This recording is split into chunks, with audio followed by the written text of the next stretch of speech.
In the preceding video, I had narrated how Bharat, on return to Ayodhya, was extremely angry with his mother on finding how she had maneuvered the exile of Ramachandra. Valmiki continues, having given vent to his anger on his mother, Bharat visited Kaushalya, Rama's mother, to express his regrets. When Kaushalya saw him approaching her, she was reminded of all the pain that had been caused to her kin on account of his mother.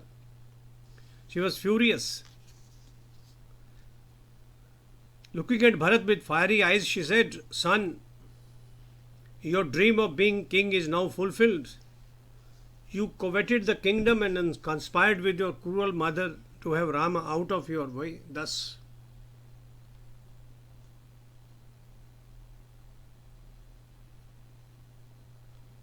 now that Rama is banished, you can rule unchallenged."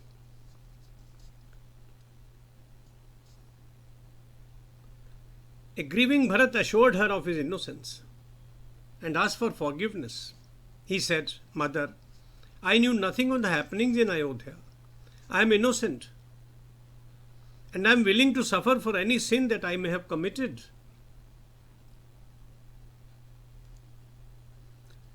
As he broke down, grieving for having caused such misfortune to the family unknowingly, Kaushalya realized that he was not to be blamed for the events and the way they had shaped up. Lifting the broken prince in her arms, Kaushalya blessed him and said, "I was afraid that you have given up the path of dharma, but your words have assured me that fortunately you are on the right track. You are truthful." Meanwhile, the last rite of Dashratha had to be performed. Dashratha had not been cremated because of the absence of the sons from the kingdom. Vasishtha and other gurus had preserved the body in oil and now prepared for the cremation. The body was washed and dressed in befitting clothes. It was placed on a plank covered in tapestry inlaid with precious stones. Soon after, the king's body was carried to the cremation ground. A pyre was erected and with sandalwood and deodar logs were put into. Incense sticks were placed around the dead body and rites were performed. We continue with the same method even today for the disposal of bodies. The queens went around the king's body in ritual parikrama, after which the body was set on fire, using holy yagya tinders. At the end of the mourning period of 13 days, the ministers and officers of the state assembled and stood in front of Bharat with hands folded in prayer. They said, "Our king has departed and Rama has been banished to Dandakaranya. The kingdom has no master to rule. Thus there can be anarchy. As decided by the late Maharaja, you are the new king. We, the residents of Ayodhya, the rich and the poor, wait for you to be anointed as the king." However, Bharat declined. He said, "O wise ministers, you ought not to speak thus. Sri Ramchandra is the eldest prince and none can take his place. I am prepared to go and fetch him. If the word of our dead father stops him, I shall propose to spend the 14 years in exile in his place." "In no way shall Kaikeyi's scheme succeed," said her son. "Please order the builders, engineers, gardeners, masons to lay new and even roads so that Ayodhya armies can travel to where Rama is and bring him back with pomp and show." Remarkable words follow. Valmiki writes, like the high tides of an ocean on a full moon day, a horde of artisans and engineers set out to carry these orders with great speed and dexterity. The paths were cleaned of wild bush, pits were filled and roads levelled and laid with stone. Flowering trees were planted on both sides to provide shade. Reservoirs were built in which water from small streams was collected. The road ran on the shores of the Ganga, in which waters were full of fish, ensuring that cool water and food be available to the hordes of travelers who followed the prince.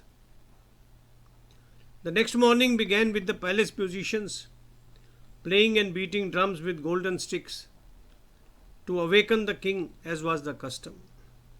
But Bharat asked that to be discontinued. He did not see himself as the king. The caravan that travelled to fetch Ram included men from all sections of society. It was democracy working in its own way according to the times. Brahmins, Kshatriyas, Vaishyas, Sudra, everybody joined together. Men and women of all trades and classes, keen to see their beloved Prince Rama, followed Bharata's forces. On the banks of the Ganga, Guha, the king of the boatsmen, welcomed the prince. The latter arranged for their meals and other comforts and informed them of the route Rama had taken across the Ganga.